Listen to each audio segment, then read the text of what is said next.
오늘이 벌써 이제 10월 20일이 됐습니다. 그래서 연말을 향해서 가고 있는데 연말이 되면 하는 일들이 있습니다. 특별히 교회에서도 연말이 되면 준비하는 여러 가지 일들이 있는데 그 중에 하나가 달력을 주문하는 일입니다. 그래서 추수감사주일 지나면 성탄 전에 달력을 여러분들이 이제 다 받아보게 되는데 매년 달력이 나올 때마다 사람들이 새해 달력을 보면서 확인하는 것이 하나 있습니다. 올해 휴일은 며칠이나 될까? 이런 것을 이제 확인하게 되죠. 그래서 여러분들에게 미리 제가 달력을 확인해 드리도록 하겠습니다. 2025년도 달력을 보면 1월에는 1월 25일부터 31일까지 화요일부터 목요일까지가 휴일입니다. 그래서 그 중간에 월요일과 금요일에 연차를 쓰시면 한 8일을 쉬실 수가 9일을 쉴 수 있습니다. 또 3월에는 3일절을 포함해서 3일을 연휴로 쉴 수 있고 5월에는 어린이날이 석가탄신일과 겹치기 때문에 대체휴일을 포함해서 4일을 연휴로 쓸 수 있습니다. 6월에는 현충일을 포함해서 3일의 연휴가 있고 8월은 광복절을 포함해서 3일, 그리고 10월이 대단합니다. 개천절과 추석 그리고 한글날을 포함해서 7일의 연휴가 있고 거기에 하루의 연차를 더하면 3일부터 12일까지 10일 동안 연휴를 사용하실 수가 있습니다. 내년 달력입니다. 그래서 내년 추석은 최대 10일 동안 여러분이 쉼을 가질 수 있습니다. 사람들이 쉼에 대한 관심을 많이 갖게 됐습니다. 쉼에 대한 관심이 많아졌다는 것은 두 가지 의미가 있습니다. 첫 번째로는 잘 살게 됐다는 뜻입니다. 그러니까 경제적으로 성장을 했다는 뜻이거든요. 그러니까 경제 발전이 이루어지지 않았을 때, 그러니까 우리가 삶에 있어서 넉넉하지 않았을 때는 쉼에 대한 관심이 별로 없습니다. 열심히 돈을 벌고 일하는 데 초점을 둡니다.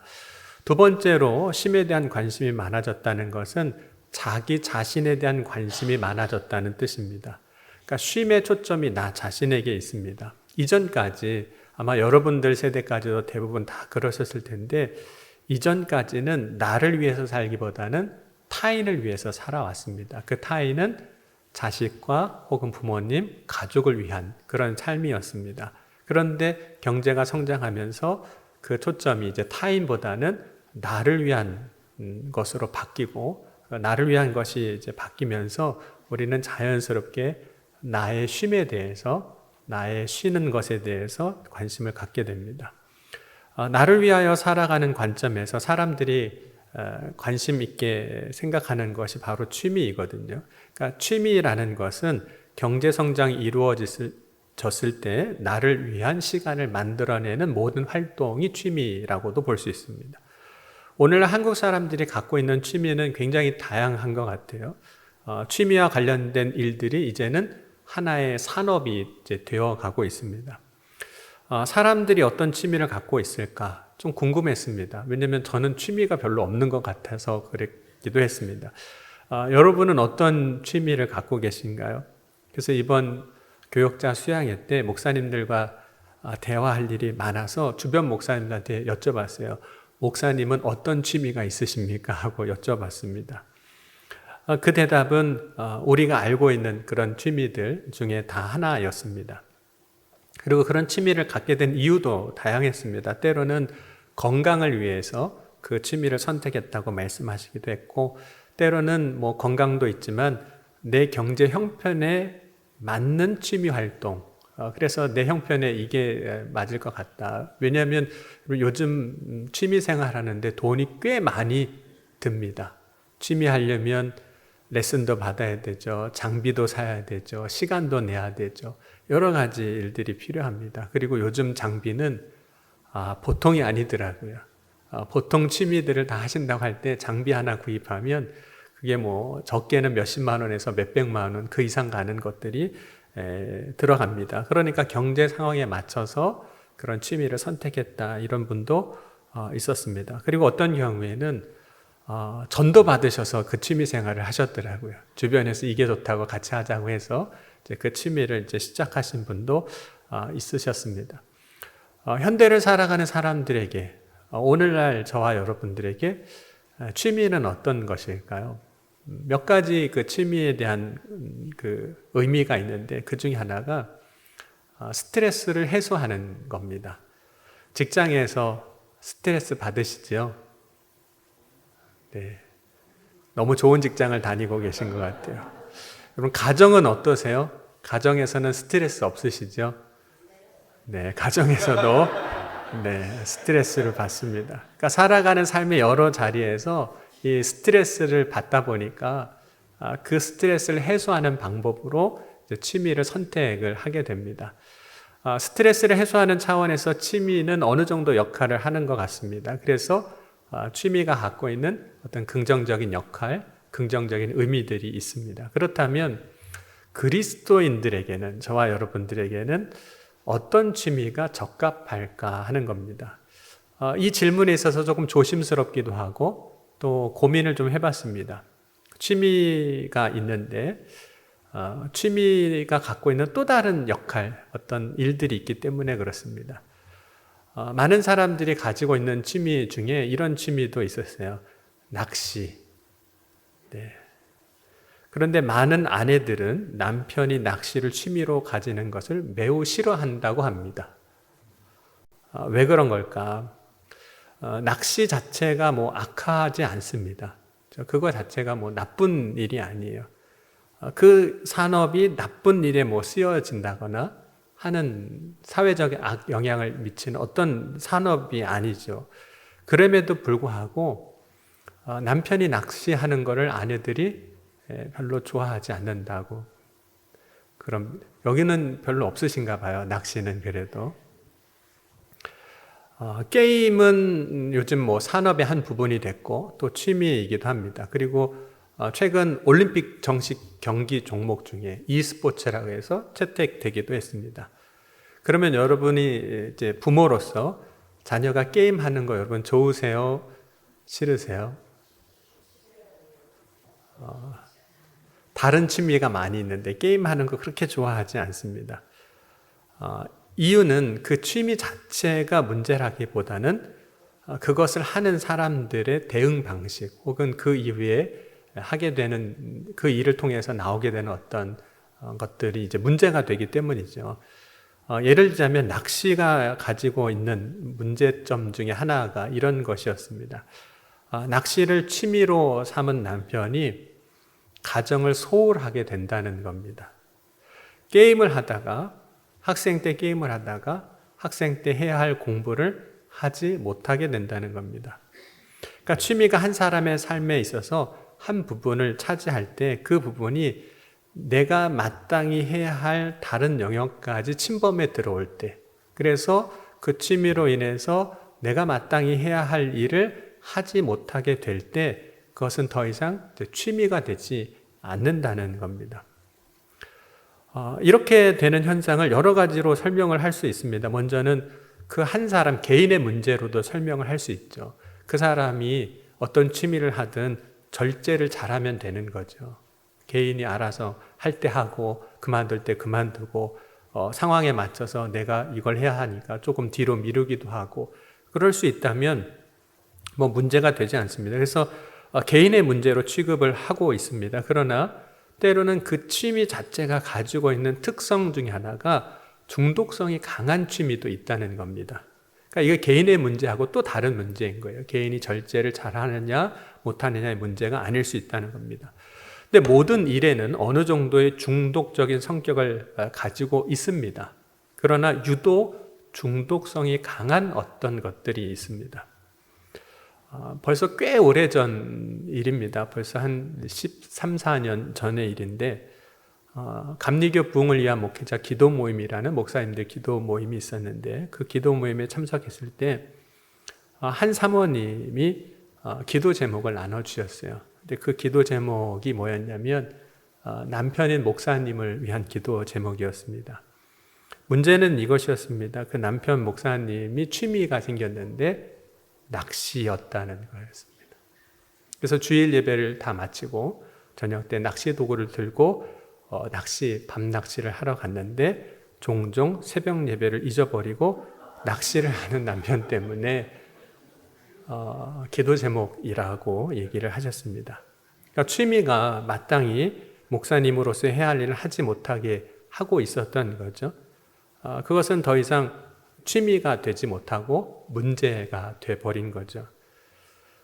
제가 한 목사님에게 목사님 취미가 뭐냐고 여쭤봤더니 그분이 이번 같이 가신 분 중에 한 분이었는데 낚시가 취미였다고 말씀하시더라고요. 그래서 한시름 났습니다. 낚시가 취미라고 그러면 걱정스러울 텐데.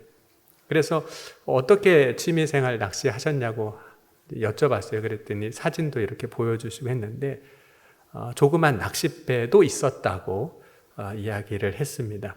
근데 왜 낚시가 취미였었냐고, 그러니까 지금은 취미가 아닌데 이야기를 하면서 다 정리를 하셨다 그러더라고요. 그 이유는 가정과 목회를 위해서 다 정리를 했습니다. 네, 그렇게 얘기하시더라고요. 그래서 그 이야기를 듣고 제가 말씀을 드렸습니다. 목사님 참 잘하셨네요. 그리고 오늘 제가 이 이야기를 좀 써도 되겠습니까? 제가 이번 주에 취미와 이거에 대한 설교를 해야 되는데 목사님의 이야기를 좀 써도 되겠냐고 여쭤봤어요. 여러분, 취미의 목적 중에 하나는 쉼입니다. 그런데 어떤 경우는 취미가 그 목적인 쉼이 되지 않을 때가 있는 거죠. 취미에 빠져서 눈이 충혈되어 있다면 더 이상 그것은 취미가 아닌 겁니다. 많은 사람들이 자기 자신에 대해서 굉장히 스스로를 신뢰하는 경향이 있습니다. 그래서 사람들이 하는 말이 있습니다. 눈이 시뻘개지면서까지 하는 말이 있는데 그 말이 뭐냐면 나는 스스로 잘 절제할 수 있다는 거예요. 근데 눈은 시뻘개요. 그렇게 하지 못하는데 그렇게 하고 있다라고 생각하는 거죠. 그러면 절제는 거룩한 성품 중에 하나입니다. 베드로후서 1장 6절과 7절 말씀 보면 지식의 절제를, 절제의 인내를, 인내의 경건을, 경건의 형제 우애를, 형제 우애의 사랑을 더하라. 실제로 사람에게 절제 능력이 있지만 사람들이 가지고 있는 절제 이 능력이 때로는 너무나도 쉽게 무너져 버립니다. 그래서 스스로 절제하는 것에 더하여 자기 자신에 대해서 나는 어떻게 하고 있는가를 돌아볼 수가 있어야 합니다. 그러니까 자기 자신을 볼 수 있는 힘을 갖고 있을 때 진짜 절제가 절제로서의 힘을 발휘하는 거죠. 나는 어떻게 하고 있는가 하는 거예요. 한 목사님과 여러 가지 이야기를 이제 하면서 목사님의 은퇴에 대한 이야기를 하게 됐습니다. 올해 은퇴를 하고 싶으셨다고 했습니다. 그런데 은퇴를 생각하면서 지난날 한 40여 년간의 목회를 생각하게 되고 목사란 과연 무엇을 하는 사람인가에 대해서도 고민을 하셨다고 했습니다. 목사란 무엇인가라는 질문을 스스로에게 해보셨대요. 그 목사님이 그 질문에 대해서 스스로 질문하고 답을 했는데 그때 얻은 답이 목사는 주님의 종이지. 이게 얻어진 답이었습니다. 40년간의 목회를 돌아보면서. 그런데 종이 무엇인가를 생각해 보니 주인이 하라는 대로 하는 것이 종이었습니다. 근데 나는 스스로 목사로서 주님의 종이라고 하면서 나는 정말 주님이 하라는 대로 하고 있는가? 그러면서 자기 자신에게 또 질문을 하셨대요. 나는 왜 은퇴를 빨리 하고 싶어 하는가? 라는 질문을 해보았습니다. 여러 가지 상황들이 있었지만 결국에는 은퇴를 내가 스스로 결정하려고 하는 것에 대해서 나는 그러면 주님의 종이 아니구나. 스스로 결정한다고 한다면. 그래서 그분이 이런 결정을 하셨대요. 주님, 제가 하는 것이 아니라 주님의 결정을 따르기로 했습니다. 그 이야기를 듣고 목사님에 대해서 새롭게 생각을 하게 됐습니다. 그리고 나서 대화를 마치고 나서 제가 목사님께 그런 말씀을 드렸어요. 목사님, 제가 짧은 시간 목사님과 대화를 나눴는데 목사님을 보니까 목사님이 진짜 목사님이시네요. 그렇게 말씀을 드렸어요. 여러분, 자신을 바라볼 수 있는 사람이 절제도 할 수 있습니다. 그 절제가 취미에 있어서도 마찬가지가 되겠죠.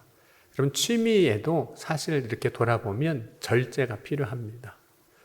절제가 있을 때 취미도 온전한 쉼이 될 수 있습니다.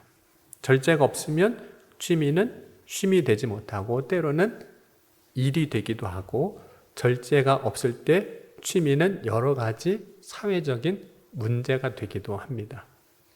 그러니까 취미는 저와 여러분에게 쉼을 주는 것이 되어야 합니다. 쉼을 주지 못하면 그것은 더 이상 취미라고 불리기가 어려운 일이 되어버리는 거죠. 그렇다면 어떤 게 진짜 쉼일까요? 여러분, 쉼은 반드시 힘을 얻는 것이어야만 합니다. 쉬었는데 힘이 안 나요. 그러면 쉼이 아닌 거죠. 여러분, 우리가 잠을 자는 것, 매일 저녁에 잠을 자는 것이 쉼이 되는 이유가 뭘까요?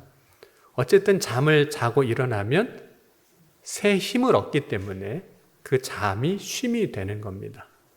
여러분, 우리가 주님 안에서 쉼을 얻는다라고 고백하는 이유가 뭘까요?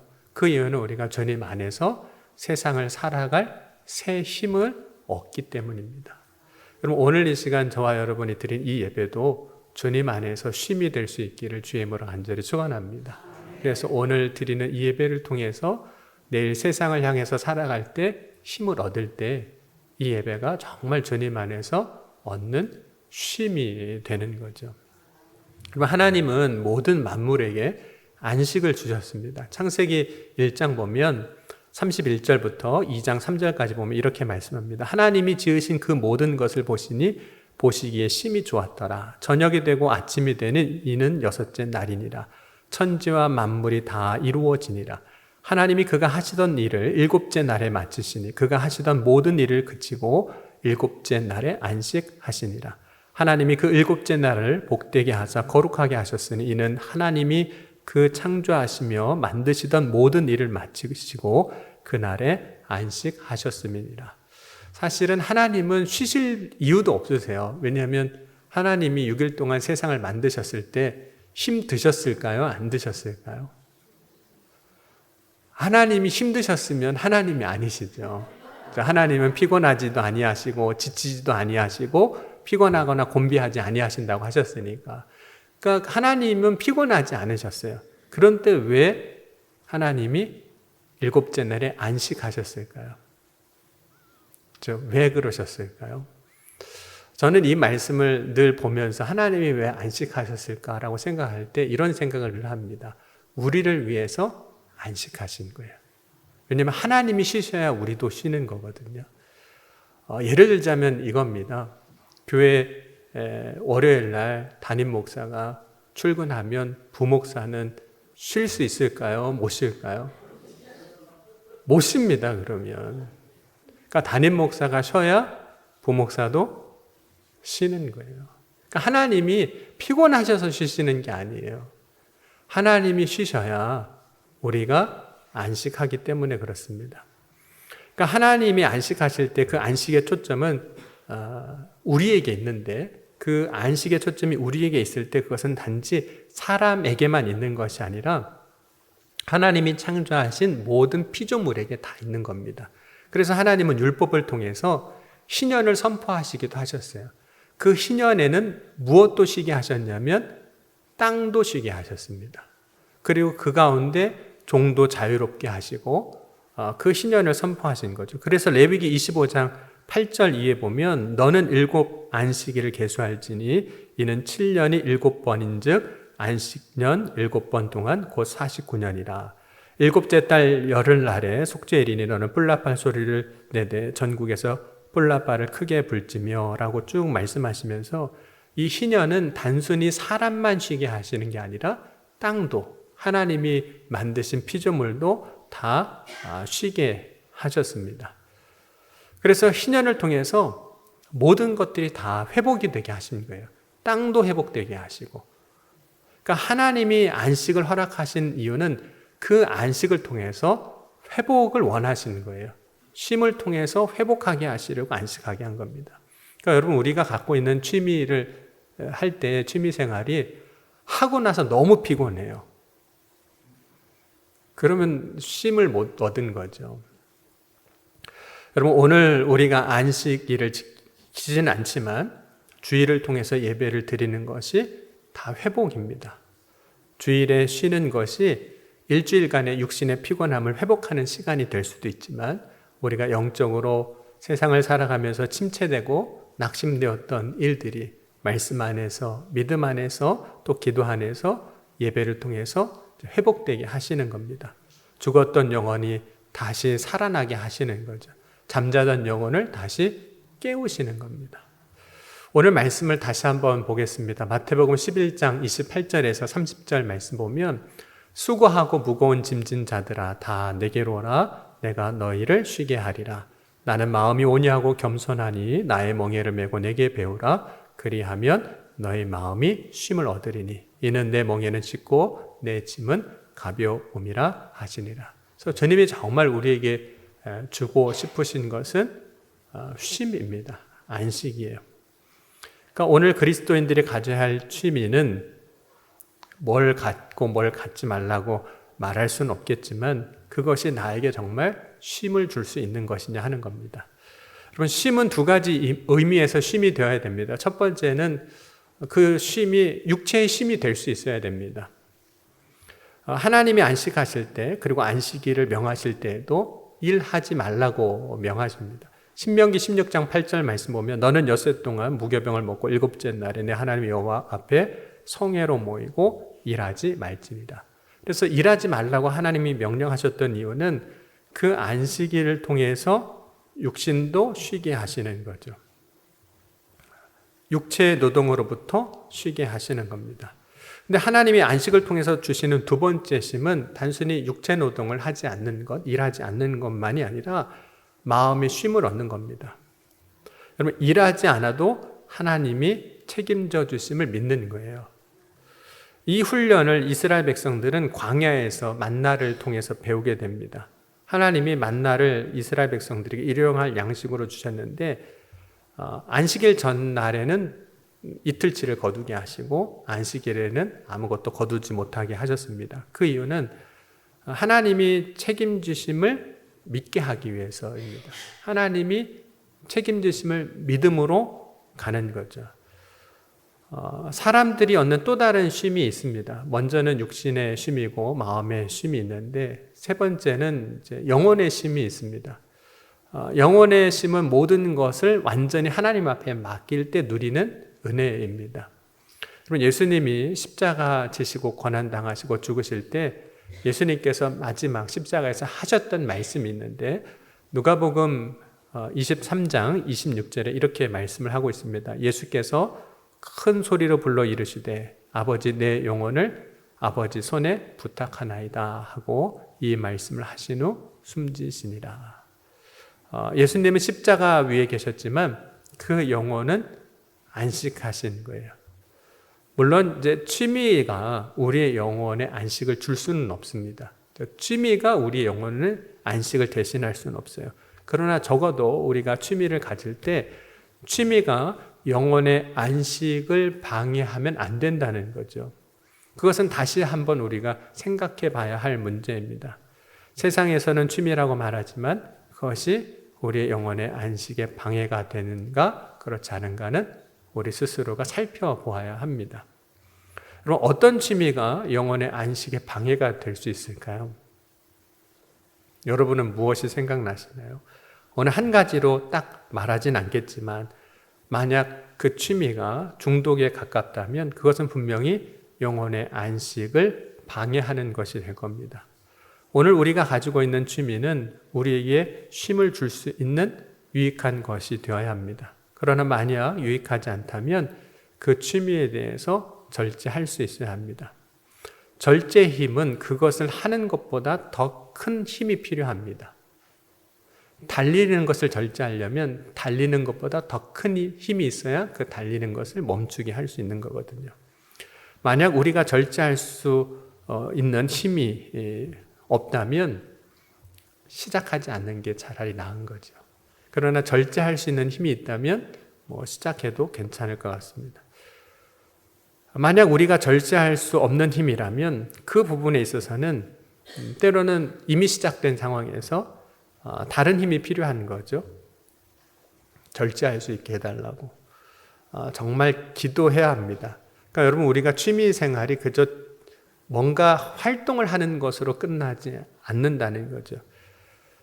그러면 오늘 저와 여러분의 삶에 있는 취미가 나의 삶의 쉼을 줄 수 있는 것이 되고 우리가 힘을 얻어 살아가는 통로가 되어줄 수 있기를 주님의 이름으로 간절히 축원합니다.